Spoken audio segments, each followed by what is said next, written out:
William Marion Branham est un faux prophète, c'est un imposteur et un charlatan. Il mettait en pratique un baptême qui n'est pas conforme aux Écritures. Matthieu 3, versets 5 à 6, les habitants de Jérusalem, de toute la Judée et de tout le pays des environs du Jourdain se rendaient auprès de lui, et confessant leurs péchés, ils se faisaient baptiser par lui dans le fleuve du Jourdain. Ici nous voyons que le prophète Jean-Baptiste baptisait les gens du baptême de repentance dans un fleuve, dans le Jourdain. Matthieu 3, verset 13. Alors Jésus vint de la Galilée au Jourdain vers Jean pour être baptisé par lui. Même le Seigneur Jésus-Christ est venu dans un fleuve, à savoir le Jourdain, pour être baptisé. Jean 3, verset 23. Jean aussi baptisait à Hénon, près de Salim, parce qu'il y avait là beaucoup d'eau, et on y venait pour être baptisé. Ici, il est clairement fait mention du fait d'avoir beaucoup d'eau pour se faire baptiser. Aucun chrétien, dans toute la Bible, n'a été baptisé dans une piscine ou dans un bassin. Tous les baptêmes qui nous ont été rapportés se sont faits dans de l'eau naturelle. Nous voyons par exemple, acte 8 à partir du verset 36, comment l'eunuque éthiopien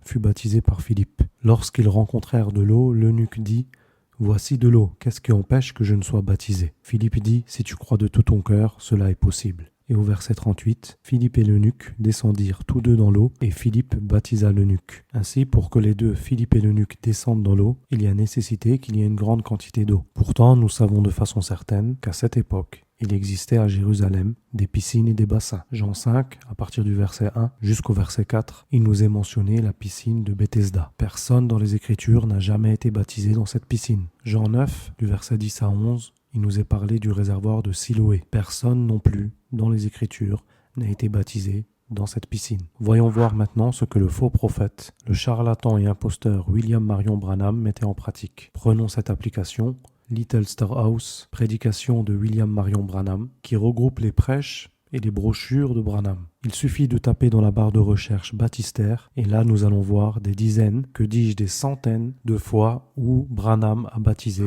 dans des baptistères. Lisons juste quelques exemples. Le baptistère sera ouvert demain, le rideau du baptistère s'ouvre, le baptistère est là, prêt, l'autel est ouvert et le baptistère attend. Vous pouvez venir au baptistère demain pour vous faire baptiser. Maintenant, je pense que le baptistère sera ouvert. Le baptistère ici est même plein d'eau ce soir si vous voulez être baptisé. Et je les ai baptisées toutes les deux ici même dans le baptistère. J'ai prié pour la jeune fille et je pense qu'il y aura le baptême car j'ai vu le baptistère rempli. Et plus fou encore, nous voyons ici qu'avant que Branham se fasse construire son temple, il dit qu'il baptisait dans les rivières. Regardez ce qu'il dit. « Je me souviens qu'avant que nous n'ayons notre baptistère ici, j'avais l'habitude de les amener là-bas, à la rivière, tôt, en des matins frais et quelque peu glacial, et je baptisais ces gens-là dans la rivière. » Ainsi, par cette simple argumentation, nous voyons que William Marion Branham est un faux, un charlatan, un imposteur et un faux prophète. La Bible nous dit que nous avons été édifiés sur le fondement des apôtres et des prophètes. Branham n'était pas sur le fondement de ces derniers. Ainsi, c'est l'enfer pour lui et l'enfer pour tous ceux qui le suivent. Tous les branhamistes, s'ils ne se repentent pas, c'est l'enfer. Aujourd'hui, il y a des gens qui prétendent être sauvés par le sang de William Branham, d'autres qui se font baptiser au nom de William Branham, et d'autres qui ne font pas ces choses-là,